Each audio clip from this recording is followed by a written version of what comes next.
ಇವತ್ತು ಏನು ಸ್ಪೆಷಲ್ ಅಂತ ನೋಡೋಣ ಬನ್ನಿ. ಯಾಕಂದರೆ ಇವತ್ತಿಂದು ತುಂಬಾ ಇಂಪಾರ್ಟೆಂಟ್ ವಿಡಿಯೋನ ನಾವು ಮಾಡ್ತಾ ಇದ್ದೀವಿ.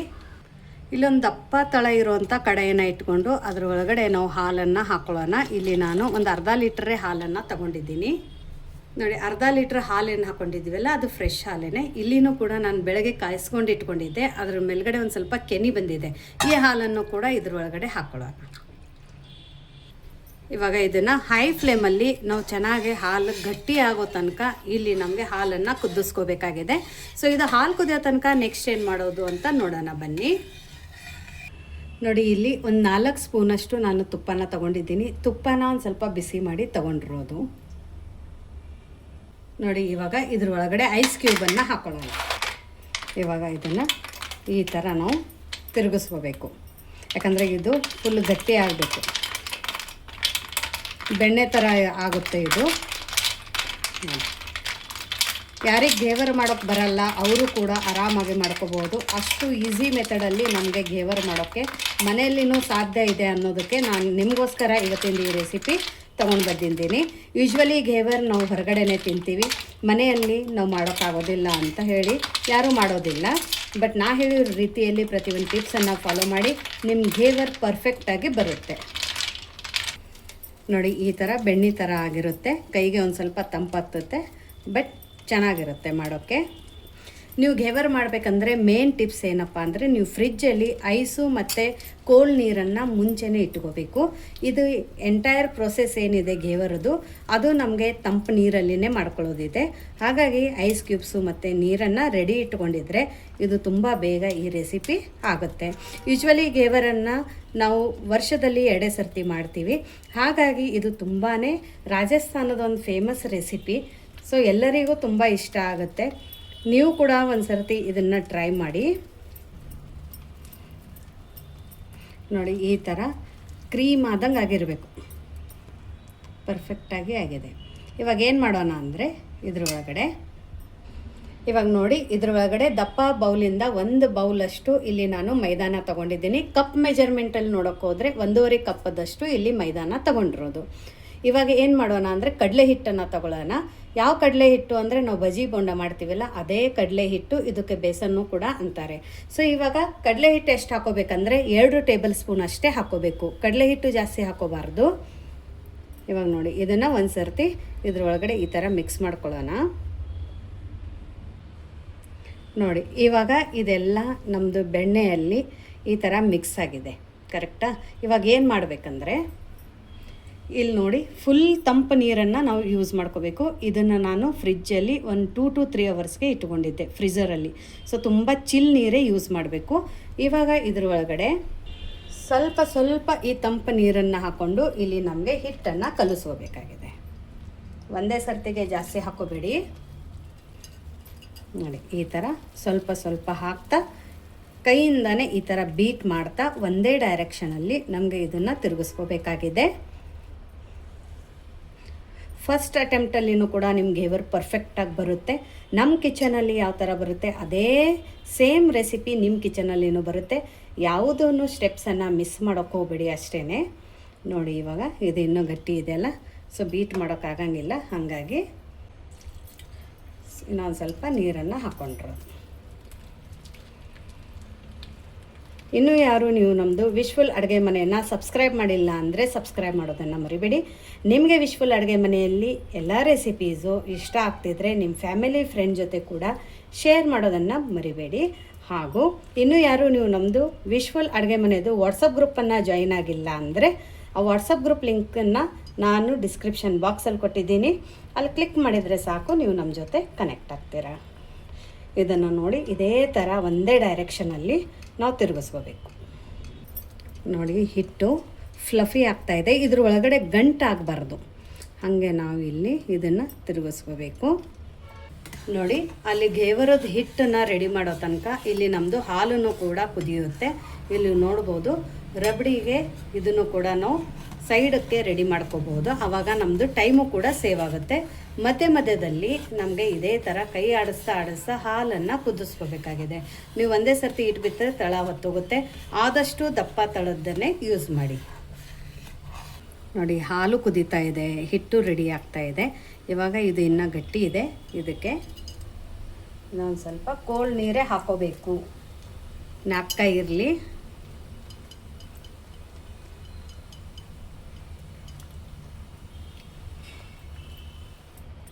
ನೋಡಿ, ಇಷ್ಟೆಲ್ಲ ಮಾಡಿದ ನಂತರ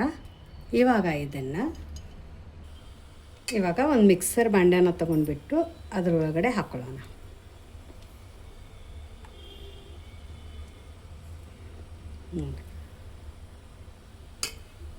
ನೋಡಿ, ಎಲ್ಲ ಹಿಟ್ಟು ಹಾಕೊಂಡ ನಂತರ ಇಲ್ಲಿ ಐಸದ್ದು ಒಂದು 5-6 ಕ್ಯೂಬನ್ನು ನಾವು ತೊಗೋಬೇಕು.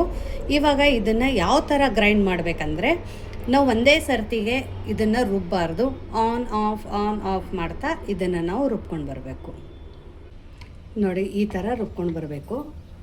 ಎಷ್ಟು ಫೈನಾಗಿದೆ ಅಂದರೆ, ಇನ್ನೂ ಒಂದು ನೀವು ಕಂಟಿನ್ಯೂಸ್ ಆಗಿ ನೀವು ಇಡ್ಲಿಗೆ ದೋಸೆಗೆ ರುಬ್ತಿರಲ್ಲ, ಆ ಥರ ರುಬ್ಬಿದ್ರೆ ಏನಾಗುತ್ತೆ ಇದು ಅಂದರೆ ಮೇಲ್ಗಡೆ ತುಪ್ಪದ ಥರ ಬರುತ್ತೆ. ಆವಾಗ ನಮ್ಮ ಗೇವರ್ ಪರ್ಫೆಕ್ಟಾಗಿ ಬರೋಂಗಿಲ್ಲ. ಹಾಗಾಗಿ ಕಂಪಲ್ಸರಿ ಇದು ಆನ್ ಆಫ್ ಮಾಡಿ ಇದನ್ನು ನಾವು ರುಬ್ಕೋಬೇಕು. ನೋಡಿ, ಇದು ಬ್ಯಾಟರ್ ಇನ್ನೊಂದು ಸ್ವಲ್ಪ ಗಟ್ಟಿ ಇದೆ. ಬಟ್ ಇವಾಗ ಇದನ್ನು ನಾವು ಇದನ್ನು ಒಂದು ಬೌಲ್ ಒಳಗಡೆ ಹಾಕ್ಕೊಳ್ಳೋಣ.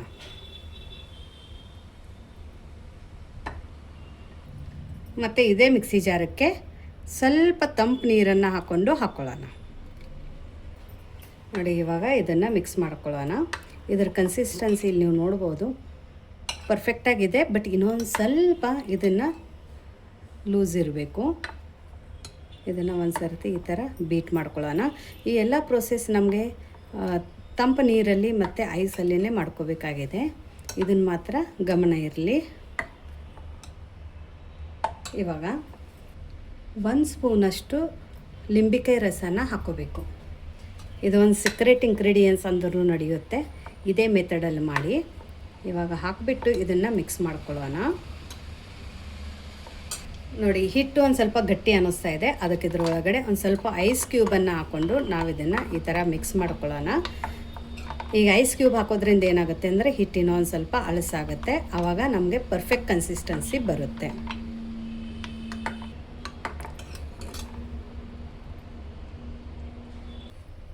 ಇವಾಗ ಮೇಲ್ಗಡೆ ಮುಚ್ಚಿಬಿಟ್ಟು ಇದನ್ನು ನಾವು ಫ್ರೀಝರಲ್ಲಿ ಒಂದು 2ರಿಂದ 3 ನಿಮಿಷ ಇಡೋಣ.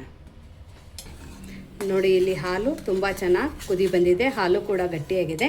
ಇವಾಗ ನ್ಯಾಚುರಲ್ ಆಗಿಯೇ ನಾವು ಇಲ್ಲಿ ರಬಡಿನ ಮಾಡ್ತಾಯಿದ್ದೀವಿ.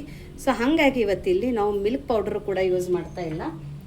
ಇಲ್ಲಿ ನಾನು ಡ್ರೈ ಫ್ರೂಟ್ಸದ ಪುಡಿನ ಮಾಡ್ಕೊಂಡಿದ್ದೀನಿ. ಏನಪ್ಪ ಡ್ರೈ ಫ್ರೂಟ್ಸ್ ಪುಡಿ ಅಂದರೆ ಕಾಜು ಮತ್ತು ಬಾದಾಮದ್ದು ಈ ಥರ ಸಣ್ಣದಾಗಿ ನಾನು ಪುಡಿನ ಮಾಡ್ಕೊಂಡಿದ್ದೀನಿ.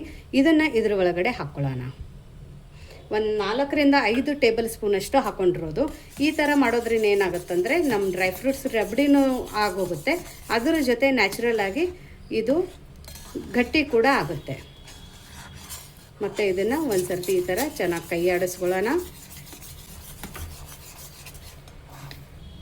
ಇವಾಗ ಇದಕ್ಕೇನೆ 1/4 ಕಪ್ಪದಷ್ಟು ಸಕ್ಕರೆನ ಹಾಕ್ಕೊಳ್ಳೋಣ. ರುಚಿನ ನೀವು ನೋಡಿಬಿಟ್ಟು ಹೆಚ್ಚು ಕಡಿಮೆ ಹಾಕೋಬೋದು. ಫ್ಲೇಮನ್ನು ನಾವು ಹೈ ಟು ಮೀಡಿಯಮ್ ಫ್ಲೇಮಲ್ಲಿನೇ ಇಟ್ಕೊಂಡು ಇದನ್ನು ಚೆನ್ನಾಗಿ ಕುದಿಗೆ ತೊಗೊಂಡು ಬರೋಣ. ಯಾಕಂದರೆ ಇದು ರಬಡಿ ಇನ್ನೂ ಗಟ್ಟಿಯಾಗಿ ಕುದಿಬೇಕು. ಸೊ ಇದನ್ನು ಕುದಿಯೋಕ್ಕೆ ಪಕ್ಕಕ್ಕಿಟ್ಟು ನೆಕ್ಸ್ಟ್ ಏನು ಮಾಡೋದು ಅಂತ ನೋಡೋಣ. ನೋಡಿ, ಇಲ್ಲಿ ಒಂದು ಪಾತ್ರೆ ಒಳಗಡೆ ನಾನು ಒಂದು ಅರ್ಧ ಕಪ್ಪದಷ್ಟು ಸಕ್ಕರೆನ ತಗೊಂಡಿದ್ದೀನಿ. ಅದಕ್ಕೆ ಒಂದು ಅರ್ಧ ಕಪ್ಪದಷ್ಟು ನೀರನ್ನು ಹಾಕ್ಕೊಳ್ಳೋಣ. ಇಲ್ಲಿ ಸಕ್ಕರೆನ ಈ ಥರ ಕರಗಿಸ್ಕೊಳ್ಳೋಣ. ಇನ್ನೂ ಒಂದು ಕೇರ್ಫುಲ್ಲಾಗಿ ಏನು ಮಾಡ್ಕೋಬೇಕಂದ್ರೆ, ಇಲ್ಲಿ ಒಂದು ಎಳೆ ಪಾಕನ ಮಾಡ್ಕೋಬಾರ್ದು. ಇಲ್ಲಿ ನಮಗೆ ಸ್ಟಿಕ್ಕಿ ಪಾಕನೇ ಮಾಡ್ಕೋಬೇಕಾಗಿದೆ. ಪಾಕ ಅಂಟಂಟಾಗಿಯೇ ಇರಬೇಕು. ಒಂದು ಎಳೆ ಪಾಕ ಬರ್ಕೊಡ್ದು. ಅಕಸ್ಮಾತ್ ಒಂದೆಳೆ ಪಾಕ ಬಂತು ಅಂದರೆ ಏನಾಗುತ್ತೆ, ನಾವು ಇದೇನು ಶುಗರ್ ಸಿರಪ್ ಇರುತ್ತಲ್ಲ ಗೇವರ್ ಮೇಲೆ ಹಾಕಿದ ನಂತರ ಮೇಲ್ಗಡೆ ಸಕ್ಕರೆ ಲೇಯರ್ ಉಳ್ಕೊಳ್ಳುತ್ತೆ. ಆವಾಗ ತಿನ್ನಬೇಕಾದ್ರೆ ಸಕ್ಕರೆ ಥರ ಬರುತ್ತೆ ಮತ್ತು ಒಳಗಡೆ ತನಕನೂ ನೀಟಾಗಿ ಹೋಗೋಂಗಿಲ್ಲ. ಅದಕ್ಕೋಸ್ಕರ ಇಲ್ಲಿ ನಮಗೆ ಜಸ್ಟ್ ಅಂಟದ ಪಾಕನೇ ಮಾಡ್ಕೋಬೇಕಾಗದೆ. ನಾವು ನಾರ್ಮಲ್ ಆಗಿ ಹೇಗೆ ಗುಲಾಬ್ ಜಾಮೂನ್ಗೆ ಪಾಕ ಮಾಡ್ಕೋತೀವಲ್ಲ ಸ್ಟಿಕ್ಕಿ ಪಾಕ, ಅದೇ ಥರ ಮಾಡ್ಕೋಬೇಕು. ನೋಡಿ, ಈ ಥರ ಚೆನ್ನಾಗಿ ಕುದೀತಾ ಇದೆ. ಕಲರು ಕೂಡ ಚೇಂಜ್ ಆಗಿದೆ. ಒಂದು ಸರ್ತಿ ಈ ಥರ ನಾವು ಮುಟ್ಬಿಟ್ಟು ನೋಡೋಣ. ಪಾಕ ಇನ್ನೊಂದು ಸ್ವಲ್ಪ ಆಗಬೇಕು.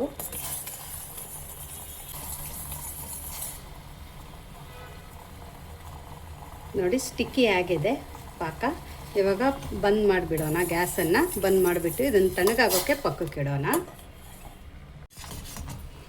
ನೋಡಿ, ರಬಡಿ ಪರ್ಫೆಕ್ಟಾಗಿ ಆಗ್ತಾಯಿದೆ. ಇಲ್ಲಿ ನೀವು ನೋಡ್ಬೋದು, ಒಂದು ಒಳಗಡೆ ಗಂಟು ಥರ ಆಗಿಲ್ಲ. ಯಾಕಂದರೆ ಯೂಶ್ವಲಿ ಏನಾಗುತ್ತೆ, ಡ್ರೈ ಫ್ರೂಟ್ಸನ್ನ ನಾವು ಪುಡಿ ಮಾಡಿ ಈ ಥರ ಕುದಿ ಹಾಲಿಗೆ ಹಾಕಿದಾಗ ಗಂಟು ಥರ ಬರುತ್ತೆ. ಬಟ್ ಕುದೀತಾ ನಾವು ಹಿಂಗೆ ಕೈ ಆಡಿಸ್ತಿರ್ತೀವಲ್ಲ, ಆ ಟೈಮಲ್ಲಿ ಆ ಗಂಟನ್ನು ಎಲ್ಲ ಒಡೆದೋಗುತ್ತೆ. ಹಾಗಾಗಿ ಟೆನ್ಷನ್ ಮಾಡ್ಕೋಬೇಡಿ. ಈ ರಬಡಿ ನೋಡಿ ಪರ್ಫೆಕ್ಟಾಗಿ ಆಗಿದೆ, ಡ್ರೈ ಫ್ರೂಟ್ಸ್ ರಬಡಿ. ಇವಾಗ ಇದಕ್ಕೆ 2 ಏಲಕ್ಕಿನ ಈ ಥರ ಜಜ್ಜಿ ಬಿಟ್ಟು ಹಾಕ್ಕೊಂಡಿರೋದು. ಇವಾಗ ನಾವು ಸ್ಟೋವ್ನ ಆಫ್ ಮಾಡ್ಕೊಳ್ಳೋಣ, ಯಾಕಂದರೆ ಇದು ಆರಿದ ನಂತರ ಇನ್ನೂ ಗಟ್ಟಿ ಆಗುತ್ತೆ. ನೋಡಿ ಪರ್ಫೆಕ್ಟ್ ರಬಡಿ. ಯಾರಿಗೆ ರಬಡಿ ಮನೆಗೆ ಮಾಡೋಕ್ಕೆ ಬರಲ್ಲ ಅವರು ಈ ರೀತಿಯಲ್ಲಿ ಮಾಡಿ. ಮಿಲ್ಕ್ ಪೌಡ್ರ್ ಎಲ್ಲನೂ ಕೆಲವೊಬ್ಬರು ಇಷ್ಟಪಡೋಂಗಿಲ್ಲ ಹಾಕೋಕ್ಕೆ. ಸೊ ಈ ಥರ ನೀವು ಡ್ರೈ ಫ್ರೂಟ್ಸ್ ಪುಡಿ ಮಾಡಿ ಹಾಕಿ ಕುದಿಸಿದ್ರೆ ಪರ್ಫೆಕ್ಟ್ ಡ್ರೈ ಫ್ರೂಟ್ಸ್ ರಬಡಿ ನಿಮ್ಮದು ರೆಡಿ ಆಗುತ್ತೆ. ನೀವು ಈ ಥರ ಮಾಡಿ ಚಪಾತಿ ಜೊತೆನೂ ಕೂಡ ತಿನ್ಕೋಬೋದು, ತುಂಬ ಸಖತ್ತಾಗಿರುತ್ತೆ. ಸೊ ಇವಾಗ ಇದನ್ನು ಆರೋಕ್ಕೆ ಪಕ್ಕಕ್ಕೆ ಎತ್ತಿಡೋಣ. ನೋಡಿ ಇಲ್ಲೊಂದು ಬೌಲನ್ನು ತೊಗೊಂಡು ಇದರ ಒಳಗಡೆ ಐಸ್ ಕ್ಯೂಬ್ಸನ್ನು ಹಾಕೊಳ್ಳೋಣ. ಇವಾಗ ಐಸ್ ಕ್ಯೂಬ್ ಹಾಕೊಂಡ ನಂತರ ಇಲ್ಲಿ ನಮಗೆ ಐಸದ್ದು ನೀರನ್ನೇ ಹಾಕೋಬೇಕಾಗಿದೆ, ಫುಲ್ ಕೋಲ್ಡ್ ನೀರು. ಇದನ್ನು ಕೂಡ ನಾನು ಬಾಟಲ್ ಫ್ರೀಝರಲ್ಲಿ ಇಟ್ಕೊಂಡಿದ್ದೆ ನೋಡಿ. ಇವಾಗ ನಾವೇನು ಫ್ರೀಝರಲ್ಲಿ ಇಟ್ಕೊಂಡಿದ್ದೀವಲ್ಲ ಗೇವರದ್ದು ಬೌಲ, ಅದನ್ನು ಕೂಡ ಈ ನೀರದ ಮೇಲೆ ಮತ್ತು ಈ ಐಸ್ ಕ್ಯೂಬದ ಮೇಲೆ ಇಟ್ಕೋಬೇಕು. ಯಾಕಂದರೆ ಇದಕ್ಕೆ ಎಷ್ಟು ತಂಪಿರುತ್ತಲ್ಲ ಅಷ್ಟೇ ಪರ್ಫೆಕ್ಟಾಗಿ ಬರುತ್ತೆ. ನಾವು ಮುಂಚೆನೇ ಐಸ್ ಕ್ಯೂಬ್ ಹಾಕೊಂಡು ಫ್ರಿಜ್ಜಿಗೆ ಇಟ್ಕೊಂಡಿದ್ವಲ್ಲ, ಹಾಗಾಗಿ ನೋಡಿ ಇದು ಇನ್ನೂ ಮೆಲ್ಟ್ ಆಗಿಲ್ಲ. ಇವಾಗ ಇದನ್ನು ನಾವು ಮಿಕ್ಸ್ ಮಾಡ್ಕೊಳ್ಳೋಣ. ನೋಡಿ ಕನ್ಸಿಸ್ಟೆನ್ಸಿ ಪರ್ಫೆಕ್ಟಾಗಿ ಇದೆ, ತುಂಬ ಗಟ್ಟಿ ಇರಬಾರ್ದು. ನೋಡಿ ಈ ಥರ ಹಾಕ್ತಾ ಇರಬೇಕಾದ್ರೆ ಹಿಂಗೆ ಡ್ರಾಪ್ ಥರ ಬರಬೇಕು. ನೋಡಿದ್ದೀರಾ? ನೋಡಿ ಇನ್ನೊಮ್ಮೆ ತೋರಿಸ್ತೀನಿ. ನೋಡಿ ಹಿಂಗೆ ಕಡಿಬೇಕು ಡ್ರಾಪ್ ಥರ, ಆವಾಗಷ್ಟೇ ನಮ್ಮ ಗೇವರ್ ಜಾಳಿಯಾಗಿ ತುಂಬ ಚೆನ್ನಾಗಿ ಬರುತ್ತೆ. ಇವಾಗ ನೆಕ್ಸ್ಟ್ ಇದನ್ನು ನೋಡಿ, ಇಲ್ಲಿ ನಾನು ಕಬ್ಬಿಣದ ಕಡಾಯಿನ ತೊಗೊಂಡಿದ್ದೀನಿ. ನೀವು ಬೇಕಂದರೆ ಸ್ಟೀಲಿನ ಬಾಣಲಿಯಲ್ಲಿನೂ ಕೂಡ ಇದನ್ನು ಮಾಡ್ಕೋಬೋದು. ಇವಾಗ ಇಷ್ಟು ಎಣ್ಣೆ ಹಾಕೊಂಡ ನಂತರ ನಮಗೆ ಫ್ಲೇಮನ್ನು ಹೈ ಫ್ಲೇಮಲ್ಲಿನೇ ಇಟ್ಕೋಬೇಕಾಗಿದೆ. ಇನ್ನೊಂದು ಏನಪ್ಪ ಅಂದರೆ ಎಣ್ಣೆ ತುಂಬ ಚೆನ್ನಾಗಿ ಬಿಸಿಯಾಗಿರಬೇಕು. ಇಲ್ಲಿ ನೋಡಿ ಸಣ್ಣದಾಗಿ ಈ ಥರ ಓವರ್ ಹೀಟ್ ಆದಾಗ ಬಬಲ್ಸ್ ಬರುತ್ತಲ್ಲ, ಆ ಥರ ನಮಗೆ ಇಲ್ಲಿ ಎಣ್ಣೆ ಬಿಸಿ ಮಾಡ್ಕೋಬೇಕಾಗಿದೆ. ನೋಡಿ ಈ ಥರ ಹೈ ಫ್ಲೇಮಲ್ಲಿನೇ ನಮಗೆ ಸ್ವಲ್ಪ ಬ್ಯಾಟರನ್ನು ತಗೊಂಡು ಈ ಥರ ಬಿಡ್ತಾ ಹೋಗಬೇಕು. ನೋಡಿ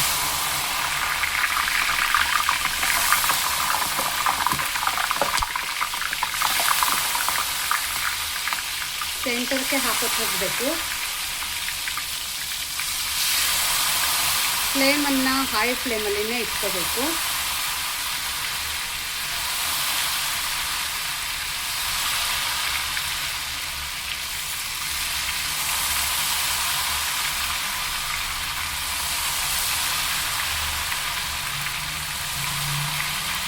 ನೋಡಿ ಒಂದೊಂದು ಸ್ಪೂನಷ್ಟೇ ಹಾಕ್ತಾ ಹೋಗ್ತೀವಿ.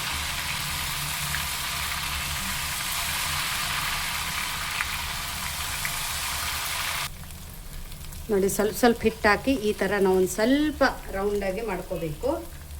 ಆಮೇಲೆ ಮತ್ತೆ ಸ್ವಲ್ಪ ಹಿಟ್ಟನ್ನು ಹಾಕ್ತಾ ಹೋಗಬೇಕು. ಸೆಂಟ್ರಲ್ಲಿ ಒಂದೇ ಪ್ಲೇಸಲ್ಲಿ ಹಾಕಬೇಕು ಹಿಟ್ಟನ್ನು. ನೋಡಿ ಇಲ್ಲಿ ಕಲರು ಕೂಡ ಚೇಂಜ್ ಆಗಿದೆ, ತಾನೇ ಹೇಳುತ್ತೆ ನೋಡಿ. ಆಮೇಲೆ ಇದು ಪೂರ್ತಿ ರೆಡಿ ಆದಮೇಲೆ ಕೆಳಗಡೆ ಹೋಗಿ ಕೂತ್ಕೊಳ್ಳುತ್ತೆ. ಸೊ ನೋಡಿದ್ರೆಲ್ಲ ಪರ್ಫೆಕ್ಟ್ ಮೆಜರ್ಮೆಂಟಲ್ಲಿ ಗೇವರನ್ನು ಯಾವ ಥರ ಮಾಡ್ಕೋಬೇಕು ಅಂತೇಳಿ.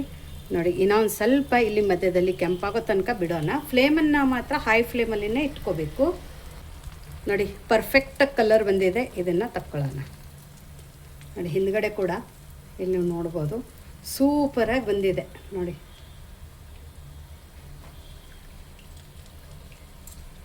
ಫ್ಲೇಮನ್ನು ಹೈ ಫ್ಲೇಮಲ್ಲಿನೇ ಇಟ್ಕೊಂಡಿರೋದು, ಯಾಕಂದರೆ ಇನ್ನೊಂದು ಗೇವರ್ ಹಾಕಬೇಕಲ್ಲ, ಆ ಟೈಮಲ್ಲಿ ಇದನ್ನು ನಮಗೆ ಈಸಿ ಆಗುತ್ತೆ ಅಂಥೇಳಿ ಈ ಥರ ಒಂದು ಚಾಣಿ ಒಳಗಡೆ ಹಾಕ್ಕೊಳ್ಳೋಣ. ನೋಡಿ ಎಷ್ಟು ಜಾಲಿಯಾಗಿ ಎಷ್ಟು ಪರ್ಫೆಕ್ಟಾಗಿ ಬಂದಿದೆ ಅಂತ ಇಲ್ಲಿ ನೋಡಿ, ಸೂಪರ್ ಅಂತಲೇ ಅನ್ಬೋದು.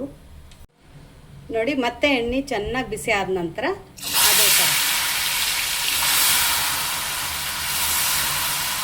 ಸೆಂಟ್ರಲ್ಲಿ ಒಂದೇ ಪ್ಲೇಸಿಗೆ ಹಾಕೋಕ್ಕೆ ಹೋಗಿ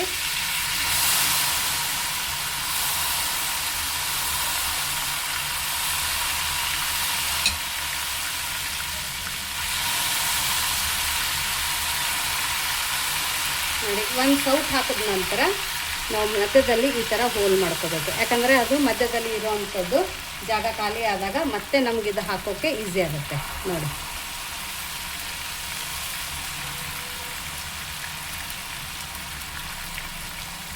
ಈಗ ಮತ್ತೆ ಒಂದು ಸೌಟ್ ಆದ ನಂತರ ಮತ್ತೆ ಈ ಥರ ತಯಾರಿಸ್ತೀವಿ. ಮತ್ತೆ ಹಾಕೋಣ.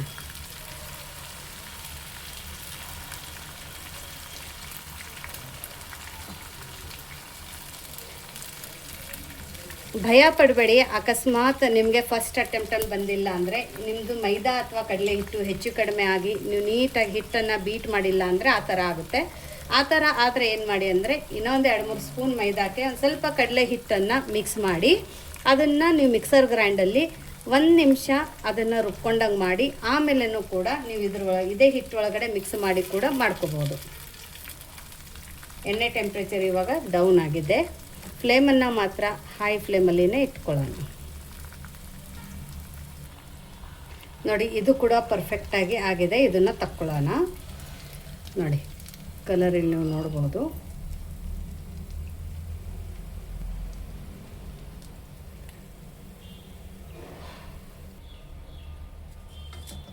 ಇಲ್ಲಿ ನೋಡಿ ಇಲ್ಲಿ ಘೇವರ್ ನಮ್ಮದು ಎಷ್ಟು ಪರ್ಫೆಕ್ಟಾಗಿ ಮತ್ತು ಎಷ್ಟು ಚೆನ್ನಾಗಿ ಬಂದಿದೆ ಅಂತ ಇಲ್ಲಿ ನೀವು ನೋಡ್ಬೋದು. ಕಲರು ಕೂಡ ಫಸ್ಟ್ ಕ್ಲಾಸ್ ಆಗಿ ಮತ್ತು ಪರ್ಫೆಕ್ಟಾಗಿಯೇ ಬಂದಿದೆ. ಇಲ್ಲಿ ನೋಡಿ, ಅಷ್ಟು ಹಿಟ್ಟದಲ್ಲಿ ಇಲ್ಲಿ ನಮ್ಮದು 3 ಘೇವರನ್ನು ಆಗಿದೆ.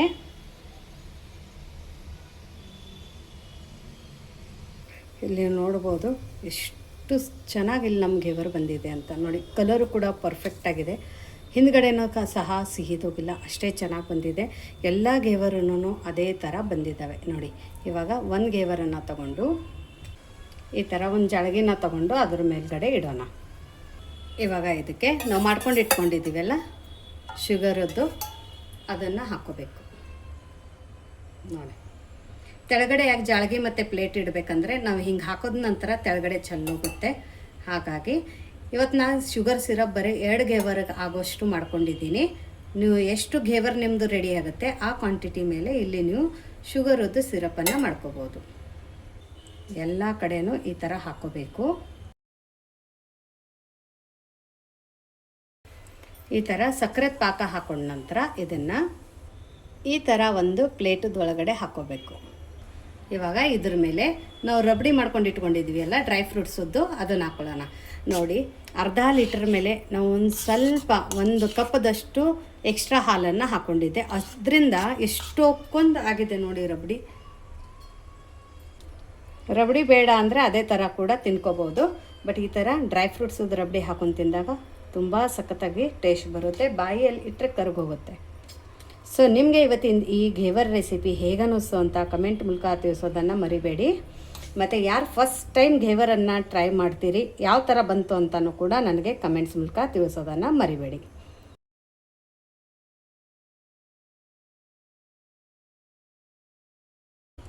ಇದ್ರ ಮೇಲ್ಗಡೆ ನಾನೊಂದು ಸ್ವಲ್ಪ ಕೇಸರನ್ನು ಹಾಕೋತಾ ಇದ್ದೀನಿ. ನೀವು ಬೇಕಂದರೆ ಡ್ರೈ ಫ್ರೂಟ್ಸನ್ನು ಕೂಡ ಕಟ್ ಮಾಡಿ ಇದ್ರ ಮೇಲ್ಗಡೆ ಹಾಕೋಬೋದು. ಬಟ್ ನಾನಿದು ಡ್ರೈ ಫ್ರೂಟ್ಸದ್ದೇ ರಬಡಿ ಮಾಡ್ಕೊಳ್ಳೋದ್ರಿಂದ ಇದ್ರ ಮೇಲ್ಗಡೆ ನಾನು ಡ್ರೈ ಫ್ರೂಟ್ಸನ್ನು ಕಟ್ ಮಾಡಿ ಹಾಕ್ಕೊಂಡಿಲ್ಲ. ಆಮೇಲೆ ರೋಸ್ ಪೆಟಲ್ಸನ್ನು ಇಟ್ಟೋಣ. ಸೂಪರ್. ನಿಮಗೆ ಯಾವ ಥರ ಬೇಕೋ ಆ ಥರ ನೀವು ಇದನ್ನು ಗಾರ್ನಿಷ್ ಮಾಡ್ಕೋಬೋದು. ರಾಜಸ್ಥಾನಿದು ಫೇಮಸ್ ಘೇವರ್ ಮನೆಯಲ್ಲಿ ಯಾವ ಥರ ಮಾಡೋದು ಅಂತ ನೋಡಿದ್ದೀರಾ. ನಿಮಗೆ ಝೂಮ್ ಮಾಡಿ ಕೂಡ ತೋರಿಸ್ತಾ ಇದ್ದೀನಿ. ಎಷ್ಟು ಚೆನ್ನಾಗಿ ಬಂದಿದೆ, ಎಷ್ಟು ಸಖತ್ತಾಗಿ ಬಂದಿದೆ. ನೋಡ್ತಾ ಇರಬೇಕಾದ್ರೆ ಟೆಂಪ್ಟ್ ಆಗ್ತಾಯಿದೆ. ನೋಡಿ, ಕೇರ್ಫುಲ್ಲಾಗಿ ಮಾಡ್ಕೊಳ್ಳಿ. ಎಲ್ಲ ಟಿಪ್ಸನ್ನು ಫಾಲೋ ಮಾಡಿ. ನೋಡಿ, ಇದನ್ನು ನಾವು ಕಟ್ ಮಾಡಿ ನೋಡೋಣ. ನೋಡಿ ಎಷ್ಟು ಕ್ರಿಸ್ಪಿಯಾಗಿ ಎಷ್ಟು ಚೆನ್ನಾಗಿ ಬಂದಿದೆ ಅಂತ. ಫಸ್ಟ್ ಟೈಮ್ ಟ್ರೈ ಮಾಡೋದವ್ರಿಗೂ ಕೂಡ ಇಷ್ಟ ಆಗುತ್ತೆ. ಸೂಪರ್, ಸೂಪರ್ಗಿಂತನೂ ಸೂಪರ್ ಅನ್ಬೋದು. ತುಂಬ ಅಂದರೆ ತುಂಬಾ ಚೆನ್ನಾಗಿದೆ. ಫಸ್ಟ್ ಟೈಮ್ ಯಾರು ಮಾಡ್ಕೊಂಡು ತಿಂತಾರೆ ಅವರಿಗೂ ಕೂಡ ಇಷ್ಟ ಆಗುತ್ತೆ. ಈ ಘೇವರು ಮತ್ತು ಈ ರಬಡಿ ಕಾಂಬಿನೇಷನ್ ಅಂತಾರಲ್ಲ, A1 ಕಾಂಬಿನೇಷನು. ದಯವಿಟ್ಟು ಒಂದು ಸರ್ತಿ ಮಾಡ್ಕೊಂಡು ತಿನ್ನಿ. ನಿಮಗೆ ಈ ಟೇಸ್ಟ್ ಹೇಗೆ ಅನ್ನಿಸ್ತು ಅಂತ ನನಗೆ ಕಮೆಂಟ್ ಮೂಲಕ ತಿಳಿಸಿ. ಇವತ್ತಿಂದ ಈ ರಾಜಸ್ಥಾನದ ಕ್ವೀನ್ ಅಂತ ಅನ್ನೋದ್ರೂ ನಡೆಯುತ್ತೆ. ಸೊ ಈ ರಾಜಸ್ಥಾನಿ ಕ್ವೀನ್ ರೆಸಿಪಿ ನಿಮಗೆ ಹೇಗೆ ಅನ್ನಿಸ್ತು ಅಂಥೇಳಿ ಅದನ್ನು ಕೂಡ ನನಗೆ ಕಮೆಂಟ್ ಮೂಲಕ ತಿಳಿಸಿ. ಇವತ್ತಿನ ಈ ರೆಸಿಪಿ ನಿಮ್ಗೆ ಇಷ್ಟ ಆಗಿದ್ರೆ ಒಂದು ಲೈಕ್ ಮಾಡೋದನ್ನು ಮರಿಬೇಡಿ. ನಾವು ಮತ್ತೆ ಸಿಗೋಣ ಇದೇ ಥರ ಹೊಸ ಹೊಸ ರುಚಿ ಹೊಸ ಹೊಸ ಅಡುಗೆ ಜೊತೆ ನಮ್ಮ ವಿಶ್ಫುಲ್ ಅಡುಗೆ ಮನೆಯಲ್ಲಿ. Thank you.